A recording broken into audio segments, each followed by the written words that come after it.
Hello friend, welcome to my channel. I am Rajesh.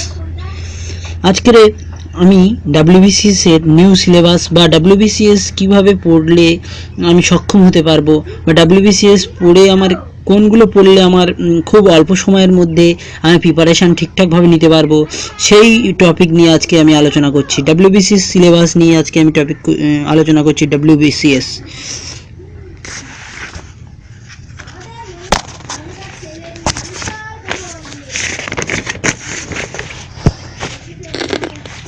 সর্বপ্রথম বলি, যে কোনো পরীক্ষায় প্রায় 40 নম্বর মতো জিকে থাকে, যে কোনো পরীক্ষায়। এবার জিকের জন্য আমাদের ইতিহাস, ভূগোল, বিজ্ঞান, সংবিধান, অর্থনীতি, কম্পিউটার, সিএ, এছাড়া বাংলা, এডুকেশান, সমস্ত লাইফ সায়েন্স, হিস্ট্রি, সমস্ত কিছু থেকেই প্রায় কোশ্চেন থাকে। কিন্তু আবার এই সমস্ত ইতিহাস, ভূগোল, বিজ্ঞান, সংবিধান, অর্থনীতি, এর ভিতর থেকে কোন জায়গা থেকে কোনগুলো পড়লে পরীক্ষায় বেশি আসে, যে কোনো চাকরির পরীক্ষায়, বিশেষ করে রেল, ব্যাংক, ডাব্লিউবিসিএস, এগুলোতে, সেই সমস্ত বিষয় আজকে আমি আলোচনা করতে যাচ্ছি। সর্বপ্রথম বলি ইতিহাসে। এই যে ইতিহাস, হিস্ট্রি সাবজেক্ট থেকে কোথা থেকে কোন কোশ্চেন আসে বা কোথা থেকে পড়লে আমি খুব অল্প সময়ের মধ্যে প্রিপারেশন নিতে পারবো, সেগুলো বলছি। ইতিহাসে আদি যুগ, যেমন মেহেরগড় সভ্যতা থেকে 1922 দ্বিতীয় তরাইনের যুদ্ধ। তাহলে আদি যুগের মধ্যে, ইতিহাসের মধ্যে 3টে যুগ আছে: আদি, মধ্য আর আধুনিক বা অন্তযুগ, যেটা এখনো শেষ চলছে। আদি যুগ, মধ্যযুগ আর আধুনিক যুগ বা অন্তযুগ। মেহেরগড় সভ্যতা, আদি যুগের মধ্যে কি পড়তে হবে আমাকে? মেহেরগড় সভ্যতা থেকে দ্বিতীয় তরাইনের যুদ্ধ। মেহেরগড় সভ্যতা থেকে কি পড়তে হবে? দ্বিতীয় তরাইনের যুদ্ধ পর্যন্ত। মেহেরগড় সভ্যতা থেকে দ্বিতীয় তরাইনের যুদ্ধ পর্যন্ত। মধ্যযুগের মধ্যে পড়তে হবে 1206 দাস বংশ থেকে 1707 মুঘল সাম্রাজ্যের পতন। অর্থাৎ মধ্যযুগের মধ্যে দাস বংশ, পাল বংশ, সেন বংশ, এগুলো পড়তে হবে। আর পড়তে হবে যে বাবর, আকবর, মুঘল সাম্রাজ্যের, এই বিষয় মধ্যযুগের মধ্যে। আর আধুনিক যুগ বা অন্তযুগের মধ্যে আছে 1707 থেকে 1964 জওহরলাল নেহরুর মৃত্যু। তাহলে 1707 থেকে 1964 জওহরলাল নেহরুর মৃত্যু। তাহলে ইতিহাসের মধ্যে আমরা পাচ্ছি আদি যুগ, মধ্যযুগ আর আধুনিক যুগ। আদি যুগ, মধ্যযুগ আর আধুনিক যুগ। আধুনিক যুগের মধ্যে মেহেরগড় সভ্যতা এবং দ্বিতীয় তরাইনের যুদ্ধ পর্যন্ত।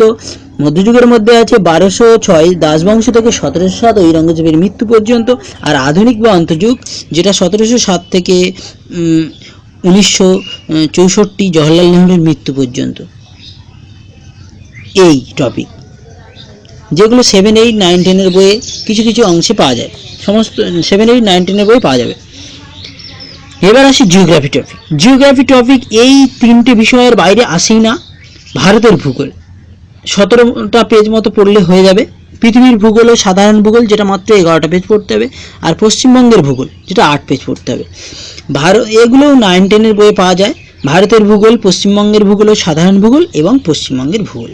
আমি পরের সেমিস্টারে বা পরে একেবারে এই একটা টপিক অনুযায়ী আমি ডাব্লিউবিসিএস কোশ্চেন তৈরি করে ইউটিউবে ছাড়বো। তোমরা যদি দেখতে ইচ্ছুক হও তাহলে দেখতে পারবে, বা তোমাদের যদি মনোযোগ থাকে ইউটিউব থেকে কিছু শেখা যায় তাহলে। তারপর চলে আসি বিজ্ঞান। জীববিদ্যা, বিজ্ঞানের মধ্যে জীববিদ্যা, পদার্থবিদ্যা আর রসায়ন বিদ্যা, এই 3টে টপিক। জীববিদ্যা 11 পেজ মতো পড়তে হবে, পদার্থবিদ্যাও 7 পেজ আর রসায়নবিদ্যাও 7 পেজ। তাহলে এই 3টে টপিক, যেটা 9, 10 বইতে পাওয়া যায়, ঠিক আছে? ভালো করে ওইখান দিয়েই টপিকটা বেছে নিয়ে পড়তে হবে, জীববিদ্যা, পদার্থবিদ্যা আর রসায়নবিদ্যা। বিজ্ঞানে সংবিধান 8 পেজ মতো পড়তে হবে। সংবিধানের টপিকটা আমি পরে বলছি। সিএ মানে কারেন্ট অ্যাফেয়ার্স, যেটা বর্তমানে প্রতিনিয়ত ঘটে চলেছে, সেই সমস্ত ঘটনা, খবরের কাগজ, বর্তমান, আনন্দবাজার প্রত্যেকদিন পড়লে এই সিএগুলো আর বাদে না। আর কর্মসংস্থান পড়লে কোনোদিনই এই সিএ বাদবে না, ঠিক আছে? এইগুলো। এইবার আমি স্পেশালি অঙ্ক এবং ইংরেজির মধ্যে কি থাকে সেগুলো বলছি।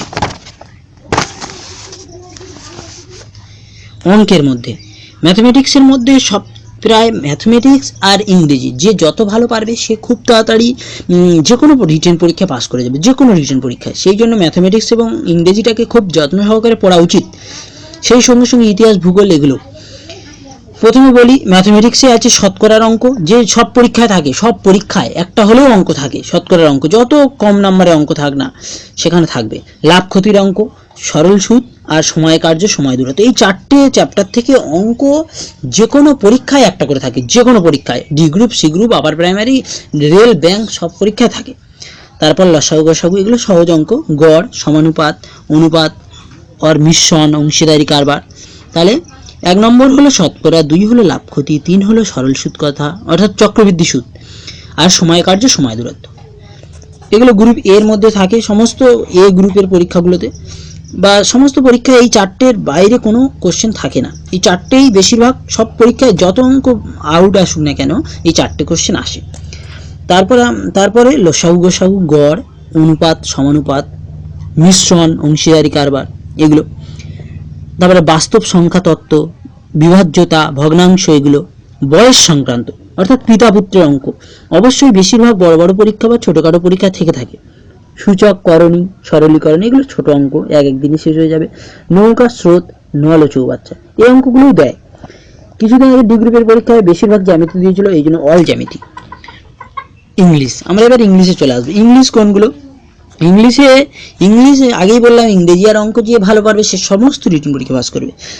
ইংরেজির মধ্যে 1 নম্বর আছে আর্টিকেল অ্যান্ড প্রিপোজিশন, সব পরীক্ষা থাকে article and preposition. 2 one word substitution, misspelt, idiom and phrase, voice and narration, সমস্ত পরীক্ষা থাকে voice and narration, error connection,